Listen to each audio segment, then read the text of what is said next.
or two for you. Don't worry, they're clean. A wonderful bird is the pelican. His bill will hold more than his belly can. He can take in his beak enough food for a week, but I'm damned if I can see how the hell he can. And for the physicists in the crowd, which I actually think there might be one or two in our crowd, there was a young lady named Bright who traveled much faster than light. She set out one day in a relative way and came back the previous night. Let me say once more, good morning. Welcome to Chalice Unitarian Universalist Congregation, a liberal, open-minded, open-hearted church. A place where you can be exactly who you are and be loved and accepted. Where you can love whomever you love. Where your beliefs may be different than the person sitting next to you, but we all share the same set of values. A place where the mission is to connect, act, and inspire, always with love at the center. Welcome to all, newcomers and repeat offenders alike. I'm Ann McKernan, the worship associate for today. Our service is led by our minister, Reverend Sharon Wylie. Our worship musician this morning is Tim McKnight, and our song leader is Callie Leaf, and we will have special music by John Schultz. Our tech team in the back is Hope Campbell, Sarah Komnick, and Dean Gadet. And our greeters today are Wendy Metzger and Richard Quartz. As you hopefully know, our annual pledge is underway. Yay! We'll have an update on how it's going later in the service. There will also be time during the service for you to bring up your pledge card. And if you have already made your pledge this week, thank you. You can also come up and turn in the form that Sharon just handed out. You can fold up your form when you turn it in later during the service. And now for our public service announcement. If you see any of us leading worship without a mask, you can be assured we have passed a COVID test.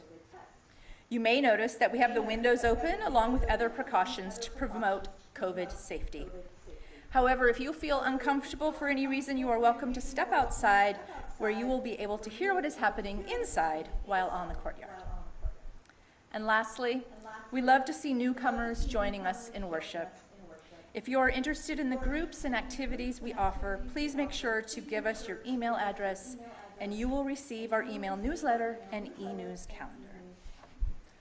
Now, let's take a breath together.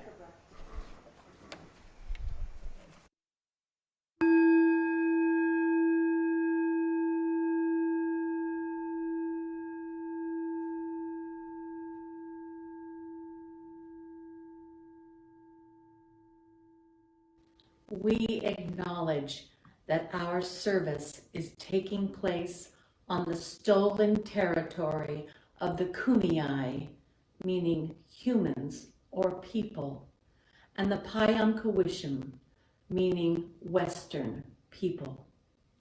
A land acknowledgement works to undo the intentional erasure of Indigenous people and to support the resilience and strength that all Indigenous people have shown.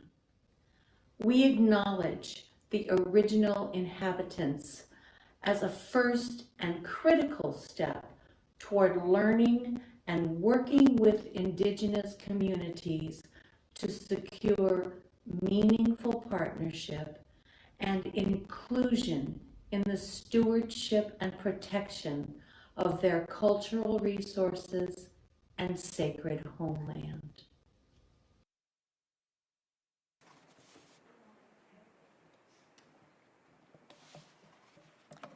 We now light our chalice, the symbol of our Unitarian Universalist faith. I'd like to invite Susan Sklar to light our chalice this morning. Our chalice lighting words come from Langston Hughes, I dream a world. I dream a world where man, no other man will scorn, where love will bless the earth and peace its paths adorn, I dream a world where all will know sweet freedom's way, where greed no longer saps the soul, nor avarice blights our day. A world I dream where black or white, whatever race you be, will share the bounties of the earth, and every man is free. Where wretchedness will hang its head, and joy, like a pearl, attends the needs of all mankind. Of such I dream my world.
The words of our call to worship come from the Reverend Andrew Pakula.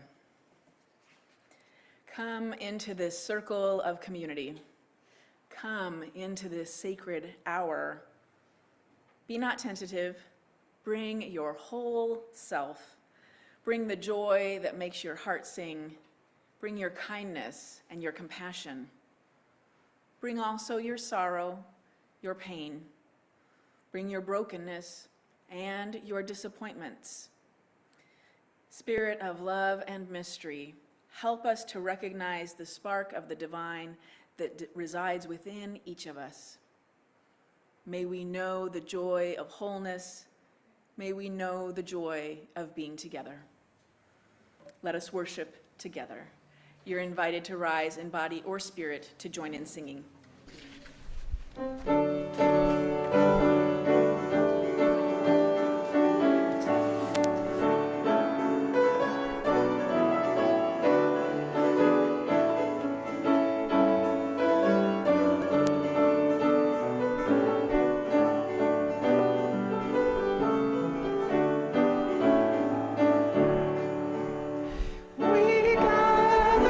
Together in joyful thanksgiving, acclaim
don't mind us.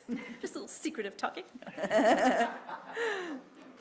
As I mentioned earlier in the service, we are currently in our pledge campaign. Yay! Let's hear it for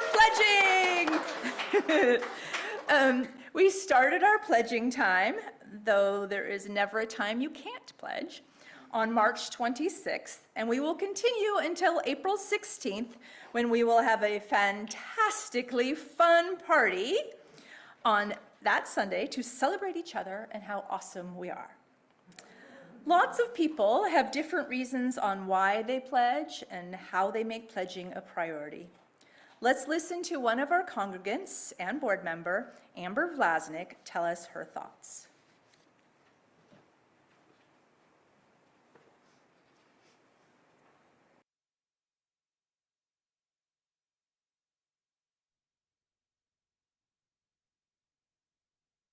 There are so many reasons to pledge a chalice.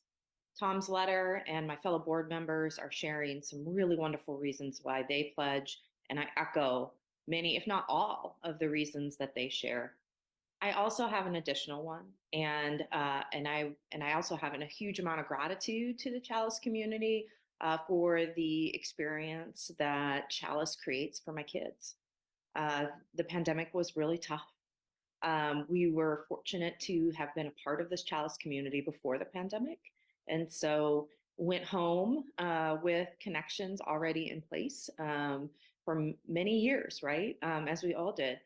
And it was the Chalice RE community that really helped support and care as well for my kids during the pandemic. And now that we're back on campus, it's lovely to see the care and concern and love that the kids have for each other as well. And Chalice helped create that.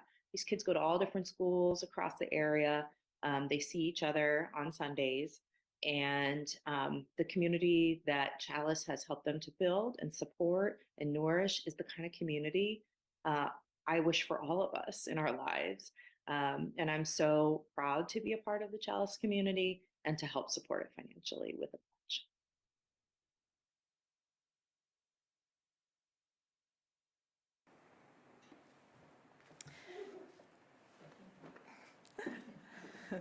During our pledge campaign, you will be seeing this very cool Chalice pledgeometer, or pledgeometer, however you want to say it. See the flames? They represent the number of pledges. We want to see those flames roar.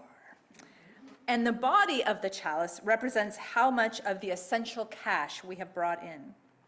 So far, we are at 16 pledges and $53,815. Yay! Looking good, but we have a long way to go. This year we are asking if you'd like to bring your pledge card on Sunday or fill one out here and bring it up to put in our pledge bucket. Reverend Sharon already handed out the cards earlier. So this is going to be very fun, I promise, but it also might be a little bit loud. So when everybody's up, you might want to, especially if you're at the very front, just plug your ears just a little bit. So please, if you have a pledge card today, bring it on up right now. And if you're not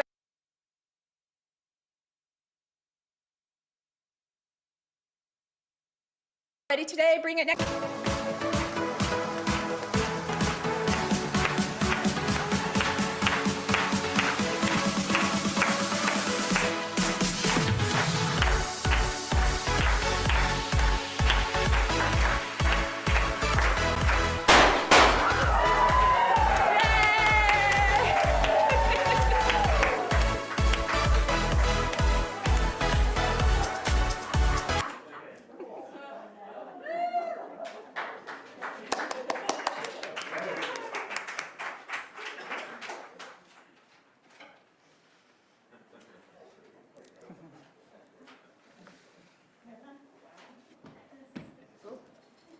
Thank you.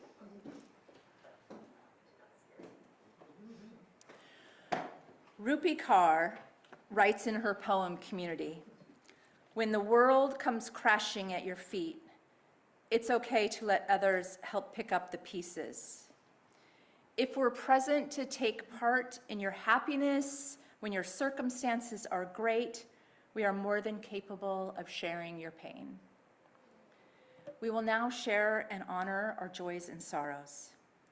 You are welcome to write your joy or sorrow onto a candle card, which will be collected from you. So we have a few minutes of music, so you can write down what you'd like to share. If you would like to send Reverend Sharon a confidential note about your joy or sorrow, or to make a prayer request, please email her. Her email address will be on screen in a moment.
And we light a final pillar candle for all the joys and sorrows in the room that go unshared and unspoken this morning.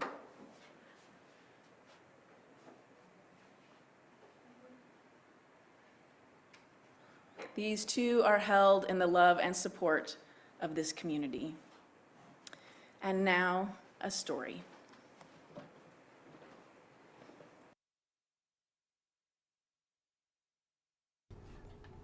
Our story is called If I Never Forever Endeavor, written and illustrated by Holly Mead. If in all of forever I never endeavor to fly, I won't know if I can. I won't know if I can't. I won't know if or whether a flight I might fly, should I choose to not ever give it a try. On the one wing, I would try and find that I flap and I flail, flounder and plummet, look foolish and fail. On the other wing, I could try and take flight, rise high and float free, sail through the trees. If I did endeavor and found my wings clever, I could see the world. Or get lost in it. My nest is so nice, the nicest of nests. Who needs to fly, ever? I think I'll forget all about this endeavor. But look there. If I don't fly, I won't know what it is to swoop low or soar high, or what it's like to pluck a sweet bug from the sky. I won't know how it feels to scallop the air with a dip and a glide, or float alongside a friend.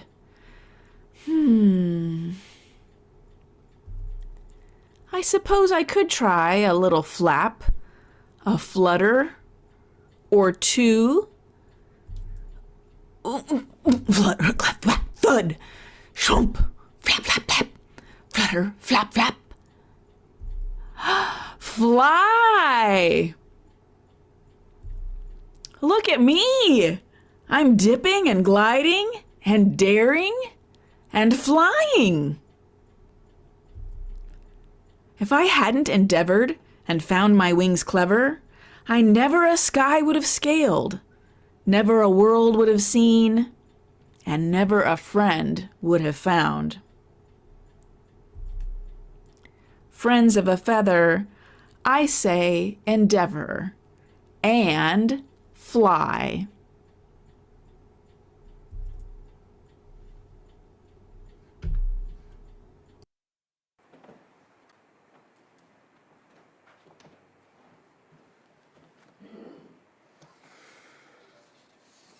I found Unitarian Universalism when I was 32 years old. Like so many people who come to religious community, I was looking for friends, people to connect with. My social skills weren't great, but I knew that getting involved was the best way to meet people. And soon I was a Sunday usher, and I regularly attended several church groups that interested me. I pushed myself to attend events and activities, even if I didn't know anyone else who was going. It took some time, but I eventually developed a circle of friends. I still remember those early years of being a church member as a particularly idyllic time of my life. Most of my spare time was devoted to church activities. My husband and I participated in a monthly dinner and discussion group we enjoyed. I was active in the pagan group at church, and it seemed there were always new people to meet and get to know. And then, a few years after we had become church members, there was some conflict in one of the groups I was involved with. Conflict over a decision made by the minister and one of the church staff. I won't go into the details, but those of you who are longtime church goers may have a sinking feeling in your stomach, a feeling of recognition. Because conflict in our religious community is hard. Hard because we want community to be joyful and meaningful, not a place where we're upset and arguing with each other. In this particular case, I did not feel particularly interested in the conflict or what had happened. Many of my friends were angry and churned up, and I didn't really see what the big deal was. Some people left the church over this conflict. My being disinterested was interpreted as taking a side, which I guess it was, and I lost some friendships by not being angry enough about what had happened. Honestly, the whole thing was so stressful that even now, more than 15 years later, writing this sermon, I feel this thread of anxiety that someone from that time will hear this sermon and call me up angry for not describing it enough from their point of view. Community is hard. In hindsight, I can see that this was my introduction to one of the hardest aspects of community life. What happens when we disagree? What happens when we disagree with something that has happened? What happens when we disagree with a decision that's been made? What happens when we disagree with each other? All of that happened at another UU congregation. The history of this congregation, Chalice, includes a time that people disagreed with each other so strongly that the church split in two, and two congregations existed for a period of years, and then those two congregations eventually came back together to form this congregation. Through that process, we learned what happens when we disagree with each other and can't resolve it. And having split, we experienced that neither of the two congregations thrived on their own. We learned that we are better together than when we are apart. But it's easy to take that big picture view of things that happened a few decades ago. It's much harder when you are the someone who is in conflict with someone else. We arrive in a religious community, happy to have found a group of like-minded people, happy to make some new friends, to enjoy the Sunday gathering together, relieved to feel a little less alone in the world. It takes some time, I hope, but eventually it becomes clear that there are some people maybe you like more than others. As you get more engaged with church activities, you will find that there are people here you disagree with about important things. You will find there are situations you can't control.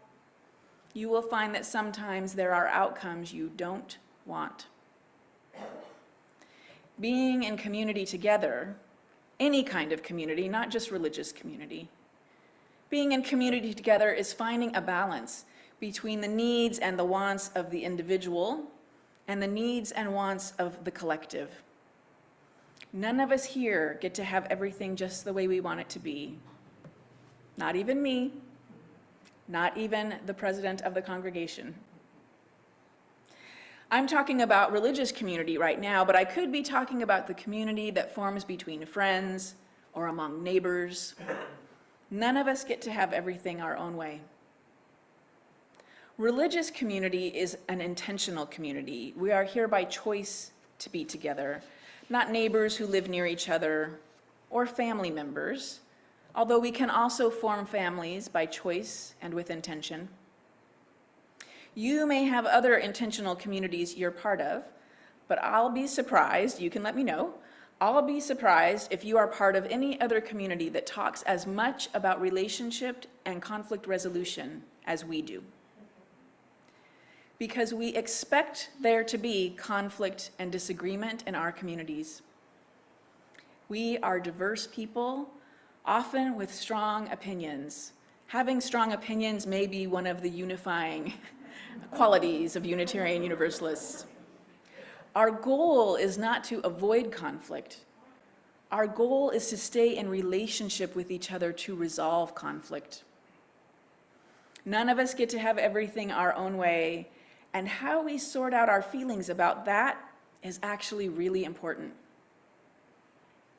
This is why we have at Chalice, like many Unitarian Universalist congregations, a conflict resolution policy and a good relations team. They work with congregants who want help in addressing conflicts in our community. So, not only is this a place where you may eventually be in disagreement with someone else, but we encourage and expect you to work with that person to resolve your disagreement. Either that, or you set your disagreement aside, not so you can pretend to be friends with someone you're not friends with, but you need to find a set of agreements that allow you to coexist in community together. When I was in seminary, I volunteered at a local UU congregation, and I had been attending for a while when I found out, just through casual conversation, that there were 2 people in the congregation who had been married for many years and were now divorced from each other. I was pretty shocked.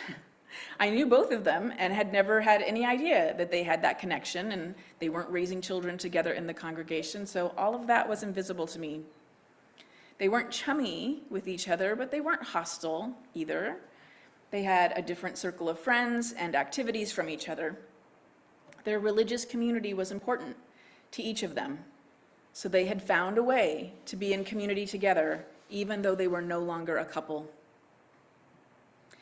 Chalice has a policy for conflict impasse, when 2 people cannot come to resolution about their conflict. When an impasse has been declared, after trying other steps, the policy requires that the parties in conflict shall agree to treat each other with respect in all public settings. This includes not speaking, writing, or otherwise communicating thoughts about each other within the Chalice community for 3 years following the declaration of impasse.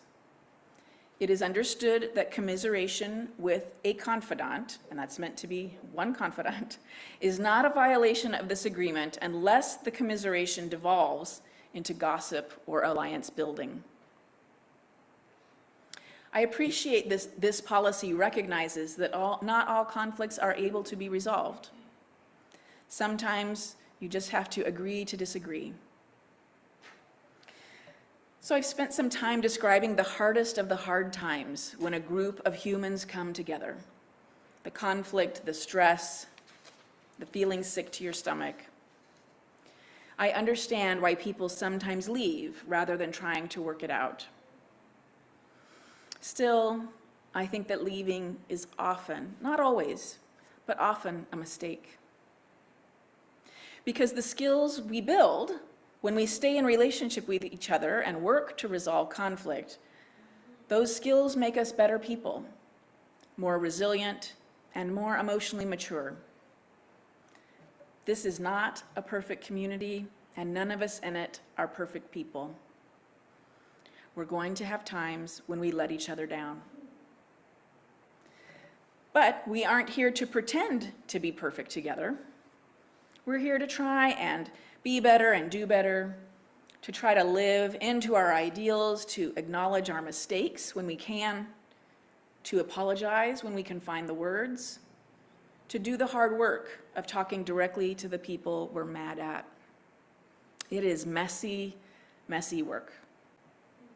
But it's so much better, so much richer than leaving community behind in favor of a life that is simpler and emptier. It is a coincidence that I had this sermon planned the same weekend that we had Paula Cole-Jones with us to lead a workshop on reconciliation. As part of that wonderful workshop yesterday, she led us through a process of self-reflection about unresolved conflicts. One of the steps was to reflect on lessons learned. The final step was to consider, where can I stretch? I appreciated the approach to conflict resolution as an explicit opportunity for personal growth and transformation. Conflict doesn't have to be an ugliness that we merely tolerate in exchange for the many benefits and pleasures of being in community together. I know it's hard, but this morning I want to suggest that it's possible that wrangling our way through disagreements can be one of the most meaningful aspects of being together. So let me close with these words from the written materials provided to congregants considering membership at Chalice. It's in the section on expectations. Expect seasons of discomfort. The theological diversity of our individual beliefs means that each of us will have times of feeling alone. And at church, we will meet people we like, but we will also meet people we don't like. Any meaningful spiritual journey has times of restlessness. Staying engaged through your discontent will deepen your relationship to Unitarian Universalism. May each of us here have the courage and resiliency to stay engaged when our season of discomfort inevitably comes. May it be so. Amen. Seated or standing, please raise your voices in song.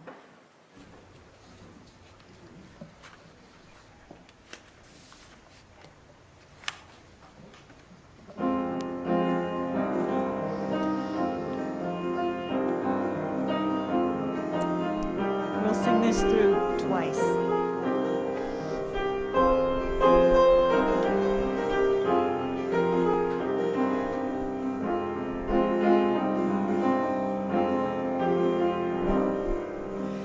Building bridges between our divisions, I reach out to you, will you reach out to me?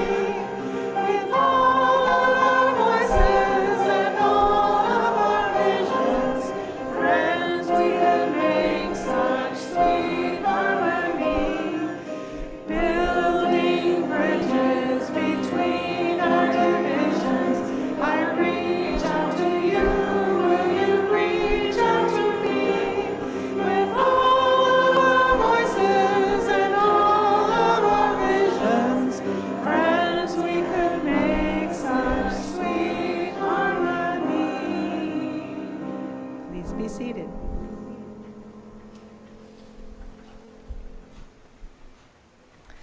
The Sunday offering is an expression of the generosity that makes our congregational life possible. As Buddhist teacher Sharon Salzberg writes, generosity is characterized by the inner quality of letting go or relinquishing. Being able to let go, to give up, to renounce, to give generously, these capacities spring from the same source within us. When we practice generosity, we open to all of these liberating qualities simultaneously.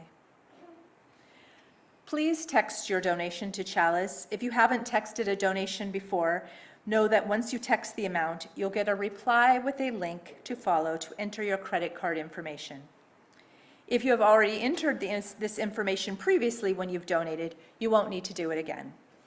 If your Sunday donation is meant to be part of your pledge payment, please be sure to indicate pledge after the dollar amount.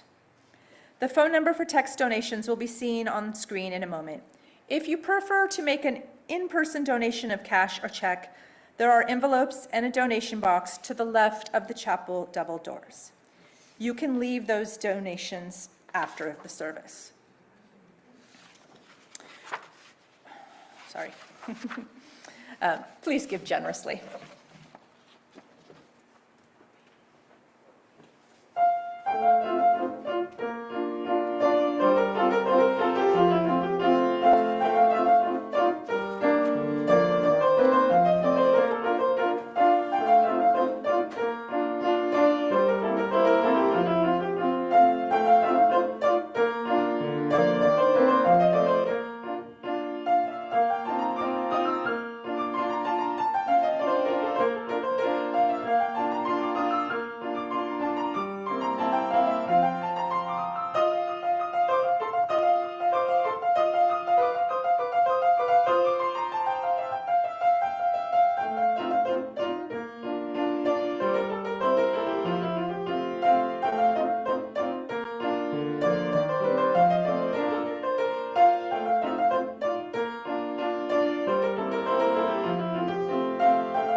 Please join in dedicating our offering with words of affirmation. At Chalice UU congregation, love is at the center of everything we do.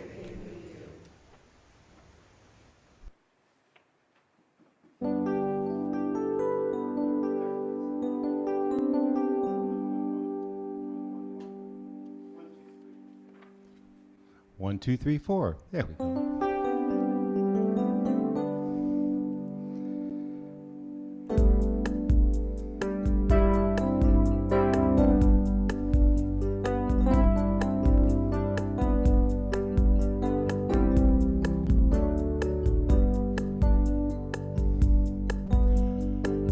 Well, I believe we're all in search of something, a place to care and in turn be cared for. And I believe that's why we're here together, to bridge that gap, open that door. And I believe we can weave our lives together,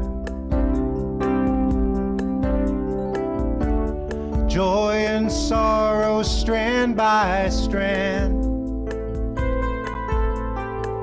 And I believe that only makes us stronger, taking the time to understand. Oh, I believe.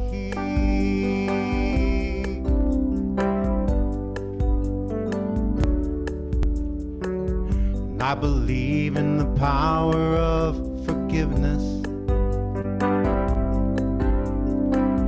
and the grace of not needing to be right. And I believe the truth we find between us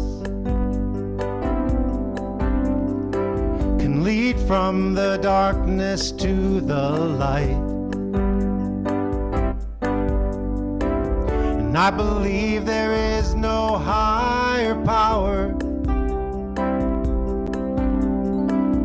than the trust that's built between two friends.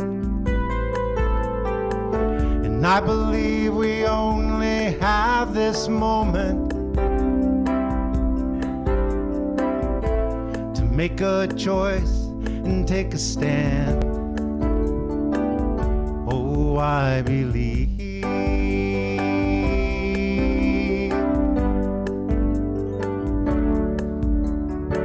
Yes, I believe in the power of love, and I believe in the willing heart. I believe it's not too late, but I believe that it's time to start.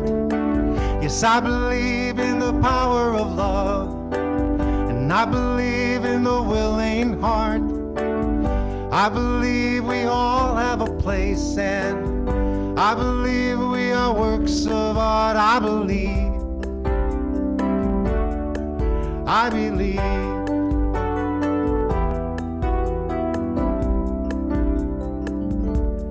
I believe.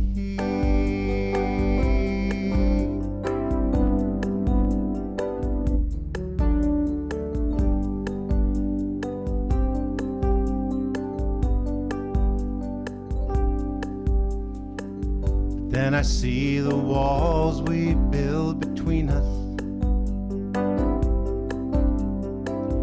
and the fear in trying to let go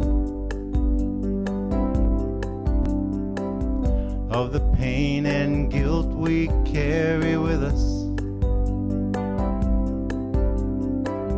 and the safety in being alone. So here I stand on the edge of that great chasm, and I see you on the other side. Let's reach out and close this gap between us,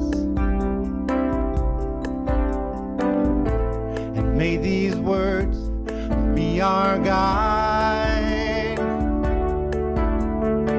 Yes, I believe in the power of love. I believe in the willing heart. I believe that it's not too late, but I believe that it's time to start.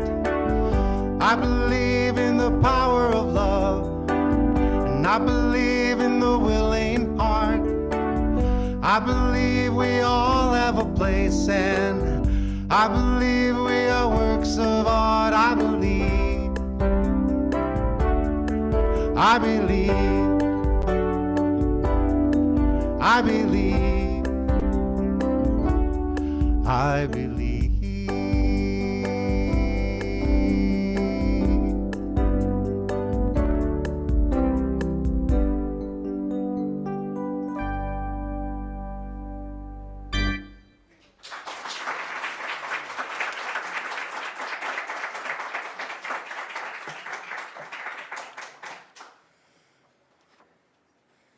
Will you join me in the spirit of prayer? The words of our prayer come from the Reverend Alex Jensen, inspired by the Lord's Prayer from the Christian tradition.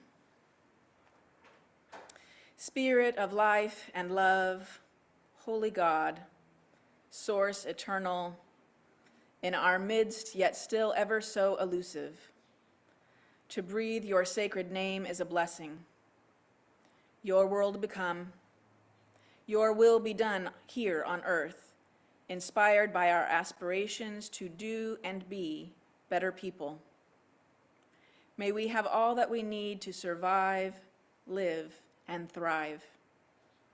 Remind us to be gentle. May we love mercy and kindness, recalling the times when we've fallen short ourselves. Call us to be firm. May we not be tempted to follow selfish motivations or reside in our narrow privileges, unexamined and uninterrogated. Move us to counter and overcome evil and injustice in ourselves, our lives, and our institutions. Yours is the beloved community, the fire of commitment in our hearts, and the spirit of generosity and abundance, now and always. Amen. Again, you're invited to rise to join in singing.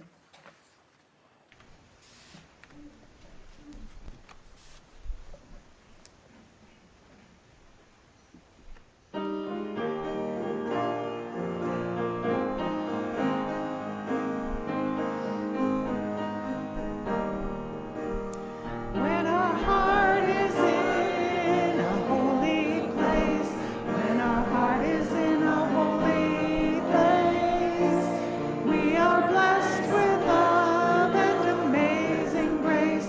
When our heart is in a holy place, when we trust the wisdom in each of us, every color, every creed and kind, and we see our faces in each other's eyes, then our heart is in a holy place. When our heart is in a holy place, when our heart is in a holy place, we are blessed with love and amazing grace.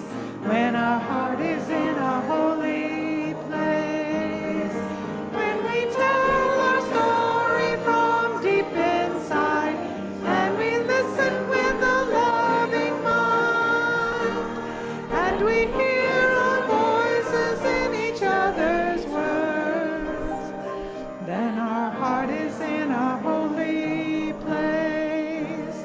When our heart is in a holy place, when our heart is in a holy place, we are blessed with love and amazing grace. When our heart is in a holy place, when we share the silence of sacred space, and the God of our heart stirs within, and we feel the power of each other's faith, then our heart is in a holy place. When our heart is in a holy place, when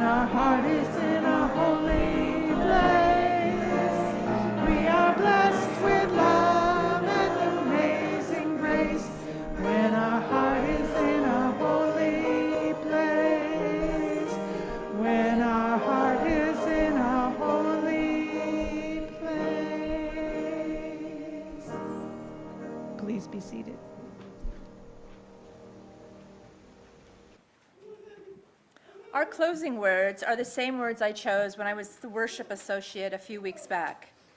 I've used them again because I think they are beautiful and they relate to the topic of community perfectly. The words come from Reverend Michael Schuler, "Cherish your doubts." Cherish your doubts, for doubt is the servant of truth. Question your convictions, for beliefs too tightly held strangle the mind and its natural wisdom. Suspect all certitudes, for the world whirls on, nothing abides. Yet, in our inner rooms full of doubt, inquiry, and suspicion, let a corner be reserved for trust. For without trust, there is no space for communities to gather or for friendships to be forged. Indeed, this is the small corner where we connect and reconnect with each other. Love and blessings to each of you. Blessed be.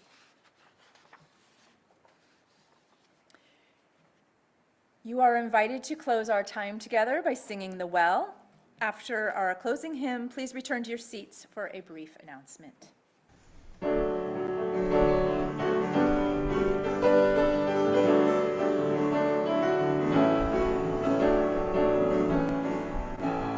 We drink from the well together, cool, cool water that quenches my thirst, the thirst for justice, the thirst for joy, the thirst for a love that we're all part of.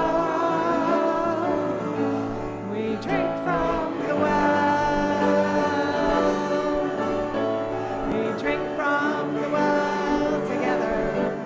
Hand in hand we are standing for joy, standing for justice, standing for joy, stand for a love that we're all a part of.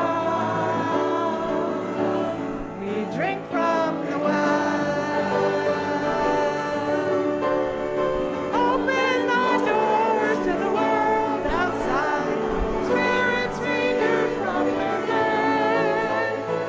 Look for the dream in each other's eyes. It's right where it begins. Yes, we drink from the well together. Heart to heart we are dancing as one. Dancing for justice, dancing for joy. Dance for a love that we're all a part of. We drink from the well, spirits renewed. We drink from the well, stand hand in hand. We drink from the well, dancing for joy. I feel my heart swell. We drink from the well.